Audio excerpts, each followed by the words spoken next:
할렐루야. 오늘 시간에 같이 은혜 받을 말씀입니다. 계속해서 사도행전 10장 말씀 중입니다. 사도행전 10장 39절 말씀부터 43절 말씀까지 39절 말씀부터 43절 말씀까지 우리 한 절씩 읽으면서 같이 또 은혜를 나누겠습니다. 시작. 우리는 유대인의 땅과 예루살렘에서 그가 행하신 모든 일의 증인이라. 그를 그들이 나무에 달아 죽였으나 하나님이 사흘 만에 다시 살리사 나타내시되 모든 백성에게 하신 것이 아니요 오직 미리 택하신 증인 곧 죽은 자 가운데서 부활하신 후 그를 모시고 음식을 먹은 우리에게 하신 것이라. 우리에게 명하사 백성에게 전도하되 하나님이 살아있는 자와 죽은 자의 재판장으로 정하신 자가 곧 이 사람인 것을 증언하게 하셨고, 그에 대하여 모든 선지자도 증언하되 그를 믿는 사람들이 다 그의 이름을 힘입어 죄의 사함을 받는다 하였느니라. 아멘. 할렐루야. 사랑이 많으시고 은혜가 풍성하신 아버지, 은혜와 사랑을 감사합니다.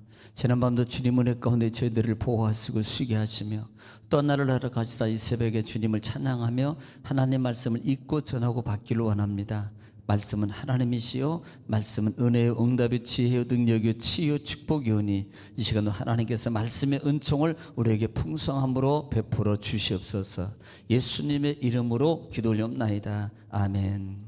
할렐루야. 오늘도 하나님은 여전히 말씀을 통해서 우리에게 말씀하십니다. 그러므로 하나님 말씀을 받을 때 받는 마음의 자세가 중요한데, 내가 하나님 앞에서 하나님의 음성을 듣는다는 자세로 경청하면 신명기 28장 1절로 14절의 말씀의 축복을 여러분 들어가도 나가도 소유와 하는 모든 일이 형통하게 되는 말씀이 그대로 이룰 줄 믿습니다. 또 말씀이 선포될 때마다 우리가 입을 열어서 화답해야 될 언어가 있어요. 그것은 아멘입니다. 아멘은 하나님께 영광을 돌린다는 의미고요. 또 아멘은 하나님 말씀이 그대로 이룰 줄 믿습니다라는 신앙의 고백의 소리입니다. 또 아멘은 우리 마음의 기도의 손이 담겨져 있어요. 그러므로 말씀이 증거될 때마다 선포될 때마다 읽어질 때마다 아멘함으로 아멘의 은총과 응답을 받는 여러분 되시기를 다시 한번 주의 이름으로 축원합니다. 자, 우리는 계속해서 사도행전 10장 말씀을 통해서 같이 은혜를 나누고 있습니다. 자, 지금 고넬료라는 사람이 등장하고 그 다음에 하나님께서 고넬료 가정에게 베드로를 파송하게 해야 돼요. 청함을 통해서 베드로 가정이 고넬료 가정에 이제 베드로가 방문하게 된다 이 말입니다. 청함을 받아서 가게 되는 거지요. 그때 이 고넬료 집에서 가족과 식구들이 많이 모여 있습니다. 다 이방인들이에요. 그때 이 고넬료가 이 베드로 사도를 하나님 엎드려 경배하며 맞이할 때 나는 사람이다. 경배는 하나님께만 하는 거다라고 이 베드로 사도의 고넬료에게 말씀해요. 그러고 난 다음에 고넬료가 이렇게 말합니다. 당신을 하나님께서 보내신 뜻이 있을 줄 압니다. 그러니 그 말을 왜 보냈는지 그만큼 좀 우리에게 말씀해 주세요 라고 말하니까, 그때 베드로 사도가 지난 시간의 말씀을 통해서 뭐랬어요? 그때 깨닫는 거예요. 내가 지금 깨달았다. 뭐요? 그가 하나님은 중심을 보신다. 사람은 외모를 보는데 하나님은 중심을 보시는 것을 내가 깨달았도다. 이것을 말한다 이 말입니다. 그래서 그가 하나님은 외모를 보시고 중심을 보시는 것을 내가 깨달았다라고 말하고, 이제는 각 사람에게 이것이 결국은 예수 그리스도의 십자가 복음이 믿지 않는 많은 사람들, 소외하고 그 다음에 등한시하고 업신여기고 그 다음에 이런 사람들에게도 하나님의 복음이 증거될 것이라는 사실을 누가? 베드로가 깨달았다 이 말입니다. 자, 그리고 난 다음에 말하면서 지난 시간을 통해서 이 복음은 예수 그리스도께서 많은 사람들에게 화평을 이루신 것이다. 화평을 이루신 것이고, 그 다음에 그 예수 그리스도 오셔서 그 다음에 많은 일을 하셨는데, 이 베드로 사도가 요한 때부터 시작해가지고 지금 성령이 임재해서 온 유대와 예루살렘과 사마리아 땅 끝까지 이렇게 모든 게 하신 것은, 이것은 곧 예수님이 하신 것, 곧 하나님이 하신 거다. 하나님이 하신 거다. 그러면서 선한 일을 행하시고 또 마귀에게 눌린 모든 사람들을 다 치료하고 고치신 것은 결국은 하나님이 하신 거다. 이것은 결국은 뭘 말한다 그랬어요? 예수님과 하나님과 동격을 매게 하는 거예요. 그분이 메시아다. 그분이 하나님이시다. 그분이 참 구주시다라는 부분들을 지금 베드로 사도가 누구에게요? 고넬료 가정에서 설교하고 있는 거예요. 자, 그런 다음에 오늘 본장님 39절 말씀입니다. 39절 말씀에 우리는 유대인의 땅과 예루살렘에서 그가 행하신 모든 일의 증인이라. 그들이 나무에 달아 죽였으나 이렇게 말해요. 또 지금 이것은 우리는 유대인과 땅과 예루살렘에 그가 행하신 모든 일이 뭐라고 말? 증인이라는 거예요. 증인. 지금 우리는 증인. 지금 10장 하반절에서 강조하고 있는 단어가 뭐냐면 증인이에요. 증인. 여러분, 증인이 뭡니까? 보고 듣고 아는 것을 진실 그대로 말하는 것이에요. 거짓 없이 말하는 것이 증인의 특징이 뭡니까? 반드시 봐야 돼요. 반드시 체험해야 된다 이 말입니다.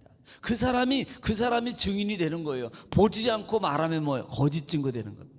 그러니까 증인은 반드시 체험하고 반드시 본 사람만이 증인. 그러니까 이것을 강조하면서 지금 우리가 모든 일의 증인이다. 예루살렘은 그분이 증인이다. 그리고 우리가 증인이다. 그들이 나무에 달아 죽였으나 그래요. 유대인들을 말하는 겁니다. 유대인들. 40절에 하나님이 사흘 만에 다시 살리사 나타내시되 그랬어요. 유대인들이 죽였지만 44일 만에 다시 부활하셨단 말이에요. 그리고 41절에 하나님이 모든 백성에게 하신 것이 아니요 오직 미리 택하신 증인 곧 죽은 자 가운데서 부활하신 후 그를 모시고 음식을 먹은 우리에게 하신 것이라 이렇게 말한다 이 말입니다. 자, 지금 중요하게 말하고 있는 중에 하나가 이거예요. 많은 복음은 다 많은 사람에게 하나님의 화목의 십자가의 복음은 증거되는 것이다. 그런데 그 증거되는 것을 말하면서 이 증인된 사람, 증인은 다 보여준 거 아니라는 거예요. 예수님이 부활하셔서 모든 사람에게 다 보여준 게 아니라 이 말입니다.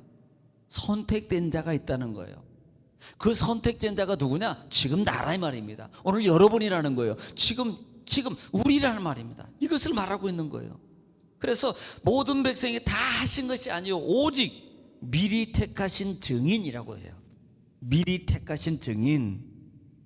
여러분, 미리 택하신 증인을 말하면서 곧 죽은 자 가운데서 부활하신 후 그를 모시고 음식을 먹던 우리에게 하신 것이라 이렇게 말합니다. 그 부분을 뭐라고 말하고 있습니까? 여러분, 누가복음 보면은 누가는요 24장 부분에 보면은 말씀하고 있어요. 30절 말씀에 24장 30절 말씀에 자 보겠습니다. 시작. 그들과 함께 음식 잡수실 때에 떡을 가지사 축사하시고 떼어 그들에게 주시니. 자, 누구 말합니까? 지금 엠마오로 가는 두 제자와 예수님과 대화하는 과정이에요. 지금 예수님이 죽으셨어요. 십자가에. 그리고 실망했습니다.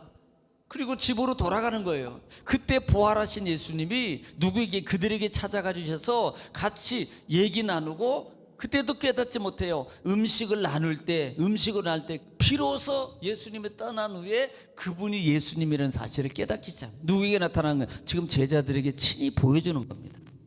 네, 친히 예수님께서 보여주는 거예요.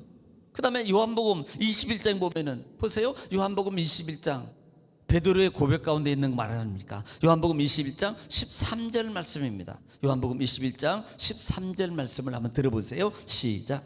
예수께서 가셔서 떡을 가져다가 그들에게 주시고 생선도 그와 같이 하시니라. 자, 지금 실패 현장에 예수님을 부인하고 떠나서 갈릴리 바닷가에서 고기를 잡고 있는 시몬이라고 다시 베드로가 시몬으로 바뀌잖아요. 그리고 예수님이 부활하신 예수님이 친히 찾아가 주셔서 지금 실패 현장입니다. 실패 현장. 그러니까 지금 그물을 던졌어요. 저기 오른쪽에 깊은 곳에 아니라 오른쪽에 이제는 오른쪽에 그물을 던져라 그럽니까? 오른쪽에 오면은요 하나님 편입니다. 왼편과 우편에 양과 염소 비유 들었죠? 오른편은 하나님 편이에요. 하나님 편에 쓰면은 하나님의 역사가 일어나요. 하나님 편에 쓰면은 하나님의 기적이 일어난다. 이렇게 풍성한 기적이 일어난다는 것을 보여주는 거거든요. 그래서 실패한 이 베드로에게 부활하신 님 찾아가셔서 그렇게 고기를 잡으니까 우리가 너무나 잘 아는 몇 명입니까? 153만이에요. 153마리. 그리고 난 다음에 15절 말씀입니다. 떡을 먹으면서 말씀하는 거예요. 15절 들어보겠습니다. 시작. 그들이 조반 먹은 후에 예수께서 시몬 베드로에게 이르시되 요한의 아들 시몬아 네가 이 사람들보다 나를 더 사랑하느냐 하시니 이르되 주님 그러하나이다. 내가 주님을 사랑하는 줄 주님께서 아시나이다. 자, 지금 주님께서 지금 현장에 지금 누구 얘기입니까? 자기 얘기하고 있는 거 아니에요. 지금 말하는 것이 부활하신 후에 우리를 모시고 음식을 먹은 후에 이거 하신 것이 그때 우리에게 보이셨다, 증인이다, 이것을 말하는 거 아니냐. 지금 현장에 베드로예요. 자기에게 찾아오셔서 그렇게 고기를 잡게 하고 그 다음에 그 고기를 구워서 먹으면서 이렇게까지 우리에게 증인으로 보여주셨다. 나는 참 증인이다. 이것을 말씀하고 있는 겁니다. 42절에 우리에게 명하사 백성에 전도하되 하나님이 살아있는 자와 죽은 자의 재판장으로 정하신 자가 곧 이 사람인 것을 증언하게 하셨고 그랬습니다. 자, 그래서 뭐라고 말합니까? 지금 내가 나를 사랑하느냐? 우리는 이것 관계를 잘 알아야 되면 내가 이 말은 사랑한다는 말의 의미 속에 담겨져 있는 것은 복음적, 증인적, 사명적 관계, 사명적 관계라 이 말입니다. 그래서 지금 살아나신 그 예수님께서 야 우리에게 보이셔서 그래서 그분이 우리에게 명하사 백성에게 전도하되 하나님의 살아있는 자와 죽은 자의 재판장으로 우리에게 오실 것이라고 말한다 이 말이에요. 이것을 우리가 증언해야 된다. 이것을 증언하게 된다라고 말하고 있는 겁니다. 우리가 너무나 잘 아는 요한복음 3장 16절 말씀 같은 것도 그러지 않나요? 하나님이 세상을 이처럼 독생자를 주셨으니 그 다음에 17절에 보면 구원에 관해서 말하고요. 그 다음에 18절을 보겠습니다. 요한복음 3장 18절 말씀이에요. 16장은 하나님이 세상을, 그 다음에 17절은 그렇게 구원에 대해서 얘기하고 18절 말씀 중요합니다. 시작. 그를 믿는 자는 심판을 받지 아니하는 것이요 그를 믿지 않는 자는 심판을 받지 않을 거예요. 또 믿지 아니하는 자는 하나님의 독생자의 이름을 믿지 아니하므로 벌써 심판을 받은 것이니라. 자, 지금 뭐에 대해서 말씀해요? 심판에 대해서 말씀하고 있다 이 말입니다. 그러니까 우리는요 그 모든 백성에 전도하되 하나님은 살아계신 하나님이고 이 예수 그리스도를 영접하지 않는 자는 심판을 받게 될 것이다 라는 것도 말해야 되는 거예요. 그분이 심판주시다. 생명주도 되지만 심판주도 되신다라고 우리는 그분에 대해서 증언하고 그분에 대해서 예수님도 친히 자기가 재판장이라고도 말씀하셨고요. 자, 43절 말씀입니다. 그에 대하여 모든 선지자도 증언하되 그를 믿는 사람이 다 그의 이름을 힘입어 죄 사함을 받는다 하였느니라. 이렇게 말씀해요. 이미 뭐 특별히 많은 말씀이 있으면 대표적인 말씀이 이사야 부분이잖아요. 이사야 53장 부분입니다. 53장 이사야 53장 이사야 부분에는 메시아에 대해서 많이 언급해 예언했습니다. 그런데 특별히 이사야 53장 3절부터 한번 5절부터 보겠습니다. 이 메시아에 대해서 어떻게 증언하고 있는가. 지금 죄 사함에 대해서 말하는 거예요. 5절부터 시작. 그가 찔림은 우리의 허물 때문이요 그가 상함은 우리의 죄악 때문이라. 그가 징계를 받음으로 우리는 평화를 누리고 그가 채찍에 맞음으로 우리는 나음을 받았도다. 아멘. 6절에 그래서 뭐라고 말합니까? 6절에 시작. 우리는 다 양 같아서 그릇 행하여 각기 제 길로 갔거늘 여호와께서는 우리 모두의 죄악을 그에게 담당시키셨도다. 예, 예수 그리스도로 말미암아 결국은 속죄함을 받게 될 것을 지금 말하고 있는 거예요. 그분이 메시아고 지금 메시아에 대해서만 그분이 약속의 증인이시고 그분은 메시아이시다. 이미 선진들이 그렇게 얘기했던 그 약속이 이루어진 것이다. 이것을 말씀하는 거예요. 그러므로 그 이름을 힘입어라 그랬습니다. 죄 사함을 받는다 그러잖아요. 이것이 요엘서 2장 32절 말씀입니다. 구약 성경 요엘서 2장. 자, 요엘서 2장은 성령이 임재함이잖아요. 주의 영이 임하면 이거잖아요. 그런데 32절에 보겠습니다.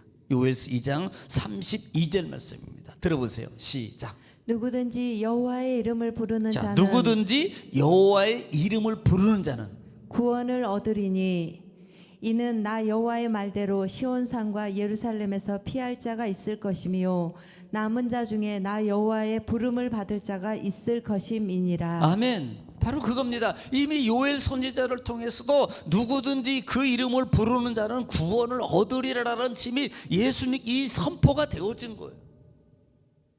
그러니까 지금 베드로 사도는요, 이 고넬료 과정에 가서 이렇게 구원에 대한 설명을 합니다. 예수 그리스도에 대해 설명을 하고, 예수 그리스도를 믿는 자는 구원을 받을 것이고 믿지 않는 자는 심판을 받게 된다. 그분이 진짜 메시아다. 생명의 메시아, 심판의 메시아, 구원. 이것을 지금 설명하고 있는 거예요. 여러분, 오늘 여기서 우리가 두 가지를 봐야 됩니다. 첫째는 이 베드로 사도가 내가 증인이다. 주님께서 나에게 이렇게 증언, 즉 전도자가 되란 말이에요. 그냥 너만 믿고, 너만 알고, 너만 예수 믿고, 너만 행복하게 살고 그렇게 하나님 앞에 가라란 말이 아니라 이 말입니다. 곧 우리에게, 오늘 우리가 예수님 만난 증인이에요. 오늘 여러분이 구원받은 증인입니다. 그러므로 여러분 삶 속에 우리는요, 예수 그리스도를 누구에게나 말해야 될 의무가 있습니다. 두 가지입니다. 하나는 살리신 예수님, 그분은 심판주라는 사실. 여러분, 이 사실을 분명히 명시해야 되고 그 다음에 삶 속에서 증거해야 된다는 사실입니다. 베드로 사도는 바로 그것을 증거하고 있어요. 또 하나는 오늘 우리는 그분은 하나님의 은혜와 사랑과 넘치는 은혜와 축복도 기적도 주시지만 공의의 하나님이시다, 심판의 예수님이시다는 사실도 기억하시고, 우리가 정말 오늘 하루 한 주간의 삶, 남은 생의 삶을 주님 안에서 세상과 타협하지 아니하고 믿음을 지키면서 말씀을 신뢰하고 약속을 받아가면서 날마다 승리하며 살아가는 축복의 주인공들, 기적의 주인공들, 승리자 다 되시기를 주의 이름으로 축원합니다. 오늘도 말씀 붙잡고 기도하고, 기도할 때 나라 민족을 위해서, 가족과 자녀와 사업장과 직장을 위해서 이 시간에 주 아무리 통성으로 기도하겠습니다. 주여, 걸어가시고 자비로우신 아버지 하나님, 은혜와 사랑을 주님 감사합니다. 아버지 활라바 서라바 서스나라 칼라 서스나라 내려바 주여.